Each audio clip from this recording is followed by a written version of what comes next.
It's 2nd of May, I think. So let's do a May update of the back Muscadine vineyard. Right off the bat, I see stuff I need to kind of fix here. Better get the Velcro here. All right, so this I started 2020 with this left row of Muscadine. I bought whatever I could locally, and of course they only have Noble and Carlos.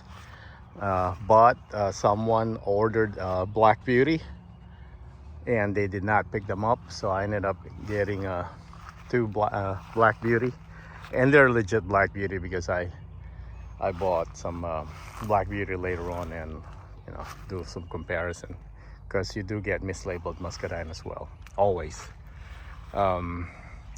All right, so we have 8 rows now, down to 8 from 9. I took out the sacrificial row because it doesn't work.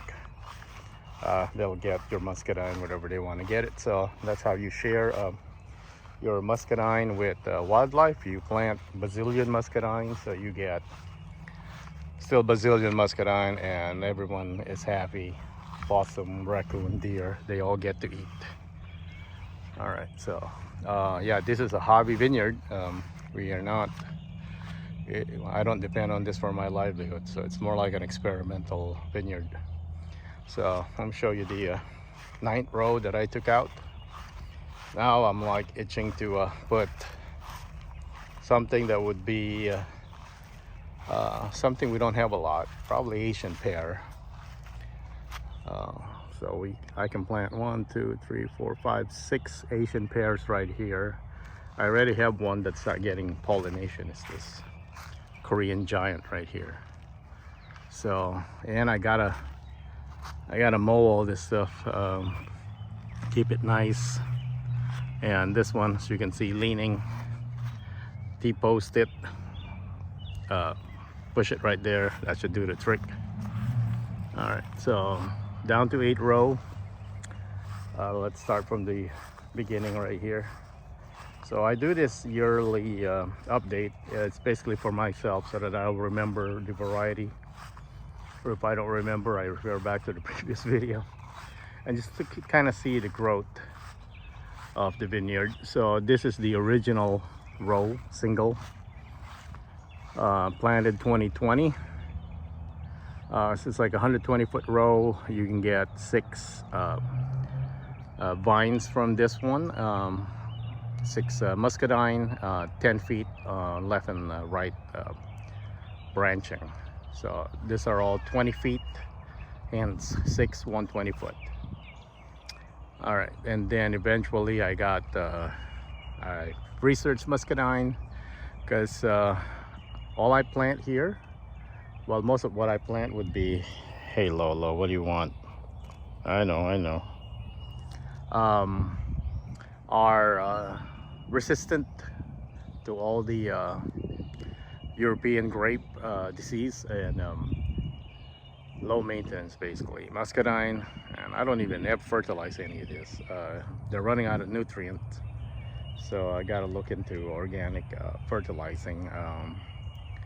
But like I said, it's like an experimental vineyard. See how long you can push it before you start losing a lot of production. But so far it's the same every year. So I only fertilize this on the first year following Eisen's regimen, but I want to go organic, and so I go like, well, why don't I just leave these guys alone, just water them, kind of like what Kenny from Sunny Orchard's doing. He told me he doesn't even water his because he's in Virginia. He's got a lot of mulch, no fertilizing also, and it's working so far, until you will eventually hit a wall running out of nutrients, and you have to do something about that. All right, so they are full of pre-blooms right now, no open flowers yet, so can't count the Muscadines yet. I also need to go all the way around because there's a lot of this growing. Like you see, there's pre-blooms in that one. It's just the maintenance you have to do.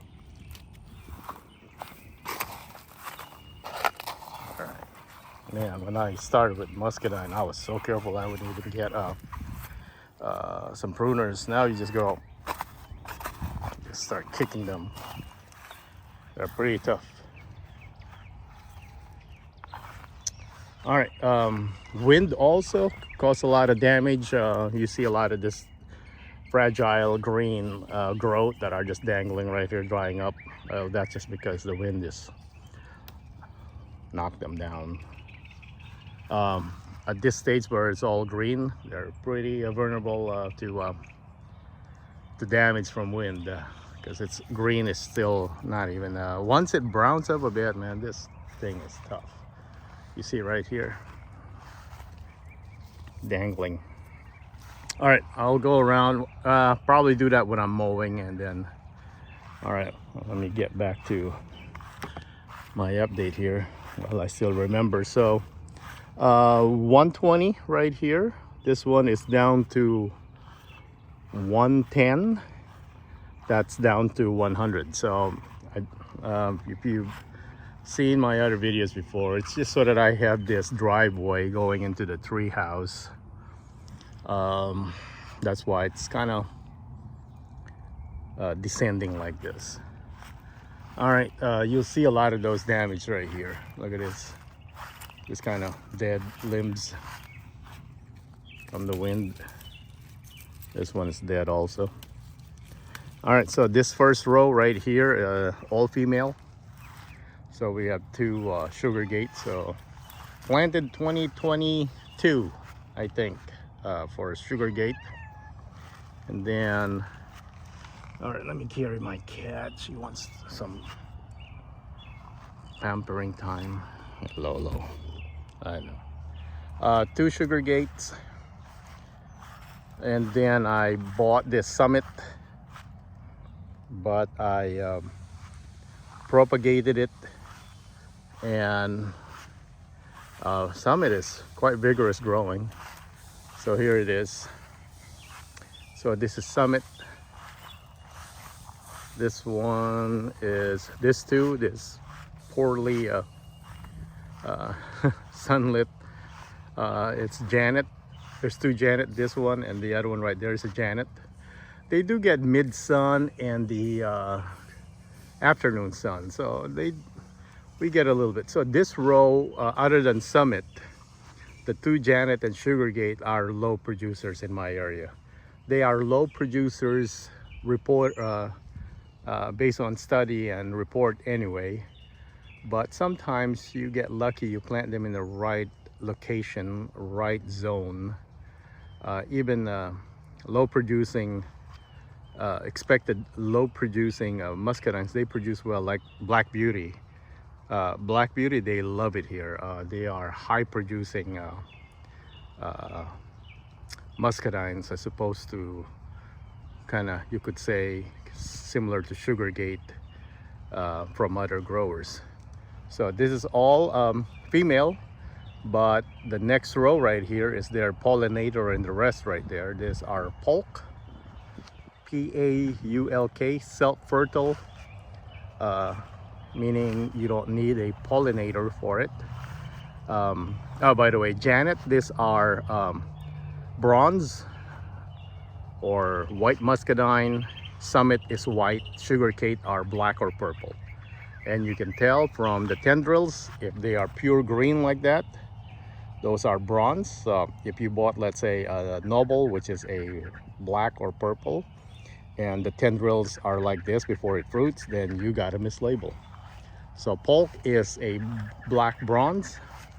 You can see the tendril, it's green still, but there's a flush of color in there. There's a little bit of this color. It's not pure green as the other one. So that's how you know you got a purple Muscadine. You don't know what it is until you actually have the fruit, because nursery, they mislabel left and right. But at least, you know, you are in the ballpark. If you bought a bronze Muscadine, you know, at least you know you're getting bronze fruit. All right, so Polk is self-fertile. This is fairly new. I'm pretty sure Pat, it's well alive. I don't know how old Polk is. So this is not something you can propagate and sell. It's still illegal. But all the other, I think, variety we have here, they're so old. Other than Ruby Crisp, yeah, patents free now. So, all right, Polk. They're big. Skin is thick. It's not. I would say they would be the salt fertile version of Supreme. It's probably not accurate, but Supremes are so good. They're just crunchy and firm flesh. Yeah, we'll get to those. They're kind of sickly, so in my area, not sickly, frost prone. Okay, so Polk full of pre-blooms, and it's been raining non-stop, so these guys are well irrigated right now. And first time we got sunlight, sunshine for a while now, so they're just gonna go nuts now, and the grass will also go nuts, so I gotta mow. All right, Polk,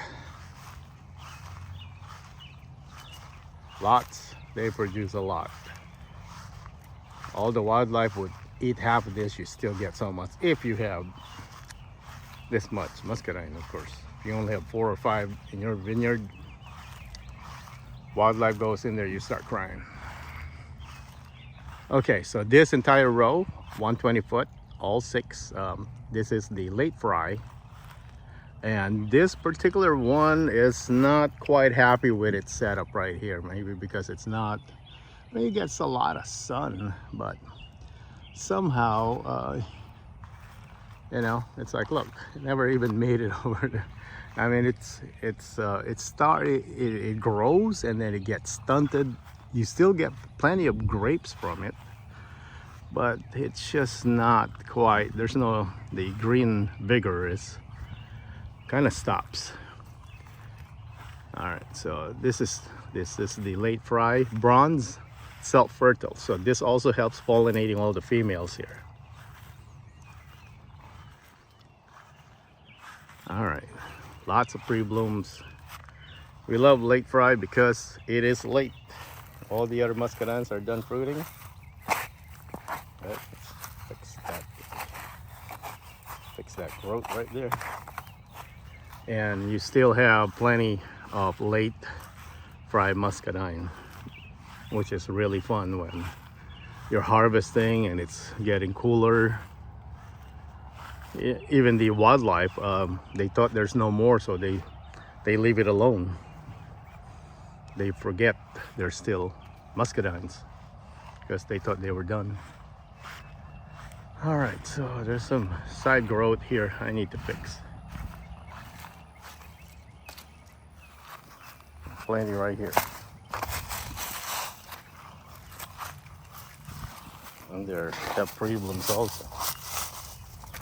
And this one, wind knocked it off.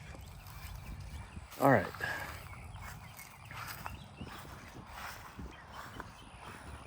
All right, so this one here, this is Carlos. Self-fertile bronze. This is the white wine standard for muscadine wines. I read some article, so they won some really prestigious awards in Europe. Carlos muscadine. Black Beauty, female purple black, one of the best tasting muscadine, and flesh also firm. Really good stuff. This one right here is also Black Beauty. Again, female. Man, I forgot to. These things are huge. Oh, okay. That means I saved them because we got frost damage and I see crack right there. So I don't know how long this one will last. So I'm already thinking back up. Those two, I'm gonna let them grow in case this thing right here, see, you can see the really fat lateral. It got damaged. So this one is starting from the split, but I think I see a crack in there, so I'm already thinking back up. All right, because I hate missing vines on post. Okay, I gotta prop this guy also. Gotta get my I just use zip tie because I'm quite active in checking them if it starts choking, and I give a little slack, actually a lot of slack on the zip tie, so it takes a while before they choke. But every year when you prune, this is all naked, just sticks, so you see all your zip ties. All right, well, lots of, like I said, we get quite productive black beauties here. They love this area. Okay, zone 8B, northeast Texas. This one I think is noble, self-fertile black purple, prolific, tiny berries, even ripening. This is the red wine standard of Muscadines. So noble for red, Carlos for white. This is another black beauty, female,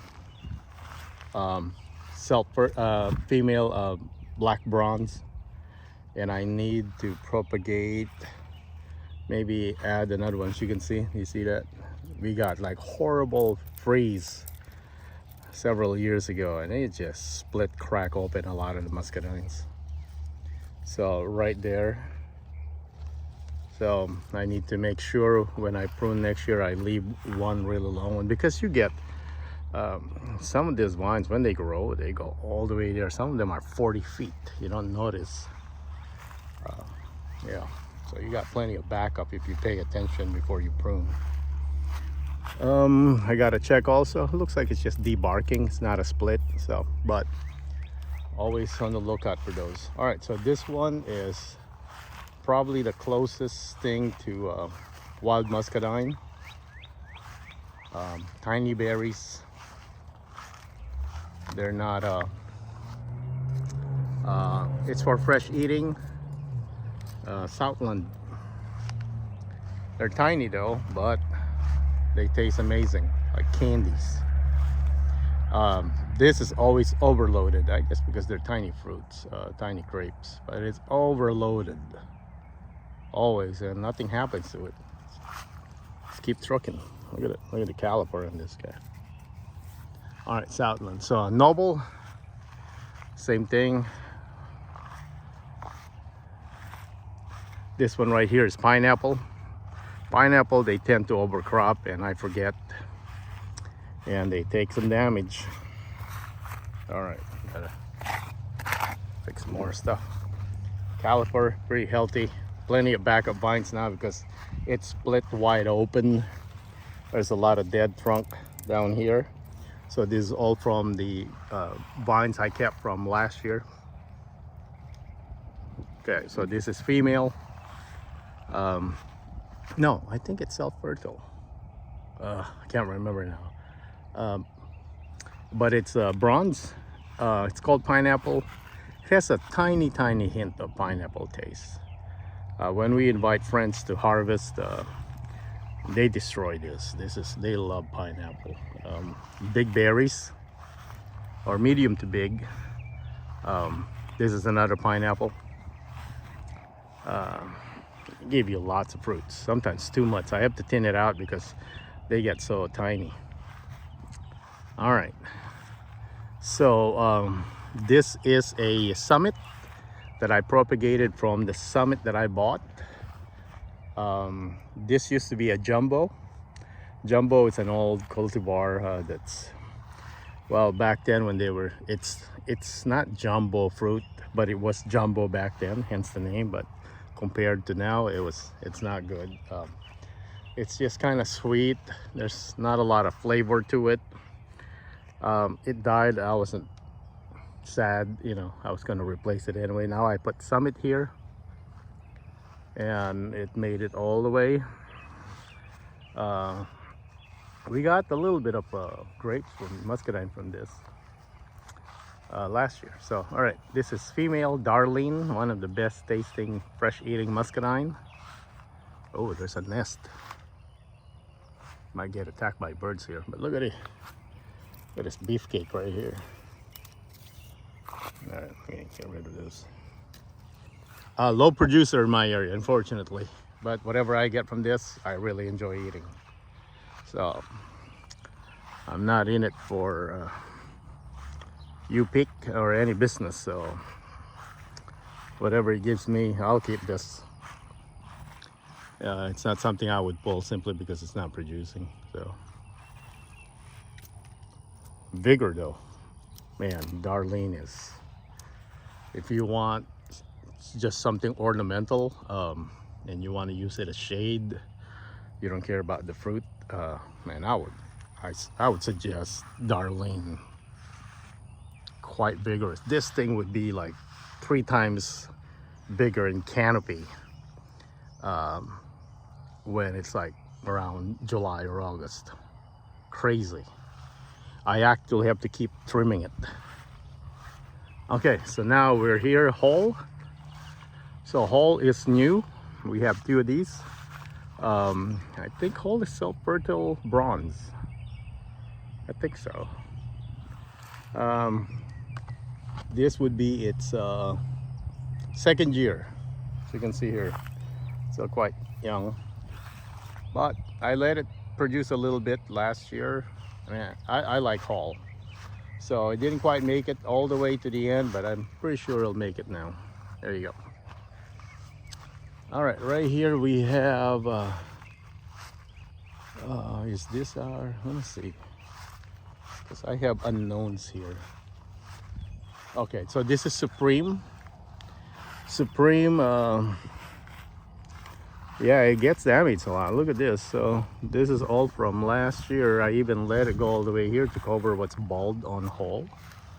It produced a lot. You can see all the fruiting stuff. And it cracked right here. So it just died. All that's dead. So I don't know how much of this will die. So I started letting this grow. This is the backup. And now I see one right there. I might probably leave that, Velcro it here and leave that as another backup. All right, not very vigorous, man. Supreme are. I lost 2 Supreme. So, and I pruned this like crazy. Look how spaced it is. 2 hands. Okay, so this one, I think it's another Supreme. That's Velcro. That's a backup from the bottom in case this fat trunk dies, because there's a split right here. So I don't know if this is going to be alive this year, because usually, I mean, there's some reserve energy, so you think it's alive, but it's actually dead. It's just growing off its reserve energy. Then all this would just turn brown and die. So look at this one. It was alive last year. I lost this limb, basically. This whole thing. And you can see a split. It's a massive split right here. So that's the backup Supreme. That will take over going over here. This is another Supreme. So Supreme is female, black bronze. Man, this is one of the best Muscadine ever. This Supreme. All right, so this probably would be the healthiest one of all the Supreme. And we have here, this is Noble. Quite healthy, lots of pre-blooms. If you let Noble overripe, it's good for fresh eating. It actually tastes pretty good. But you gotta wait till it's overripe. Same thing with Carlos. You can eat Carlos, just don't eat it when you're picking it for wine making. Gotta wait till it's a little overripe. Okay, so where are we now? So this is okay, this is Supreme. As you can see, compared to Darlene, they're planted just a year apart. Not as healthy as this is another Supreme. This is even in a worse state. I gotta get rid of all this. I gotta mow all this, kind of clear It died here. Got some cracks, so all this, plenty of backup, so I didn't prune everything, so a lot of this are going here. And this is a prim that just died. Well, it didn't die. There's a huge crack right here, the trellis, and then I cut it over there. I left it alone. It's got some shoots going, so as long as those are long enough, I'll tie them all in there. I think I left 4. Yeah, I don't care if there's 4. That's better backup. Then train it here. So that's why I don't like when I want backup all the time, because look, it's like so ugly when there's stuff missing. This one is Isons, I think. So I'm not quite sure. It's from I think Lowe's or Home Depot, so that's why. Oh, I forgot to prune this thing. Look, it's pointing down. Look, that's going to get mowed and get tangled. And this one right here, this one is an unknown bronze, so if I have to guess, most likely a Carlos or a Scuppernong. I'm leaning towards Carlos because Carlos, you can't, it's not too strong with frost. Crack right there and dead. So we'll let some of these take over. This is its 3rd year. This is Black Beauty. What died here? I think it was Seedless Fry at the beginning. It didn't make, so I put a Black Beauty, and it's, like I said, Black Beauty loves our soil. High, but this Black Beauty I bought from Bottoms, not Isons. Okay, last row, Hall. What died here? Ruby Crisp. The very first Ruby Crisp I bought from Ison, it didn't make. This was like 3 years ago. So then I started buying Ruby Crisp. I started buying all my Muscadine at the Bottoms. They have good root structure. Made it all the way and then some. Fruited last year. Like I said, Hall, we like it. This one is Ison, I think. I bought this at Atwood on a whim, so I don't know if it's really Ison. Just black Ison, as if there is bronze Ison.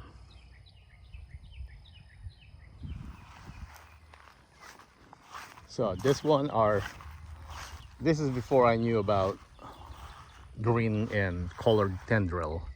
So I bought 2 from Bobwell's nursery. They're supposed to be Lane, and of course they're not Lane because they're bronze and they're bigger. They're beefy, not as productive. So they're not even late fry. I'm guessing these are Darlene. These are high vigor, vegetative vigor. Look at this. Look at this. Look at that one.